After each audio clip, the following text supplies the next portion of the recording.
Green is filling up the stat sheet. They don't have a true center. I wish they had a true center on the roster, but they don't. But they haven't needed it. It's not like Pau Gasol has been causing them any trouble down low. So Golden State's going to continue doing what they're doing until they come up against Cleveland. And really, most likely, if Cleveland will get past Boston, in my opinion, and we'll talk about that here in a minute. Cleveland doesn't really have a true center either. Tristan Thompson is not a true center. He comes in at 6'8", 6'9".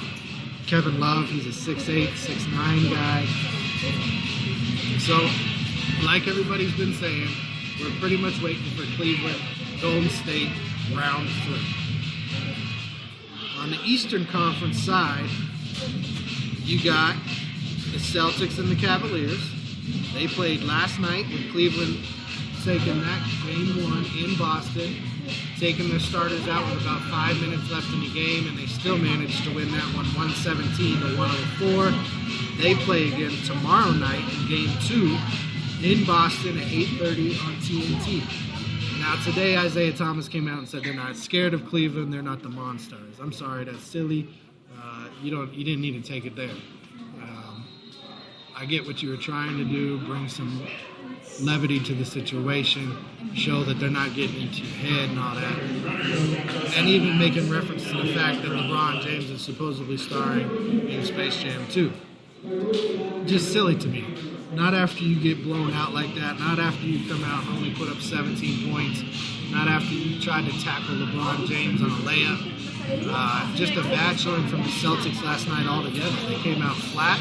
They didn't have anything left in the tank after that Game 7 win over Washington just 2 nights prior. And you could definitely see that. Now, I expect the Celtics to come out tomorrow night with a lot more energy, with a different game plan. You're probably going to see some kind of different defense to go against what LeBron's been doing against everybody in the playoffs so far. He's been a one-man wrecking machine, and he clearly, that rest that he had throughout the season, the rest the Cavs have had here in the playoffs, has been very beneficial because he's just picking guys apart. They better not put Olenek on James one-on-one again. That was embarrassing. It was pitiful. I honestly felt bad for Olenek, and I don't even like him. I think he is a dirty player. His arm bar that he continues to try and do on guys isn't going to accomplish anything but hurting somebody. And Kyrie really hasn't been on yet in the playoffs. You know, he's had good point totals here and there, but he really hasn't been on yet. Kevin Love had a good game the other night, offensively hustled pretty much, got him through on that one. I took Cleveland in 6. They very well could win this one in 4 if they play the way they did last night in all the games.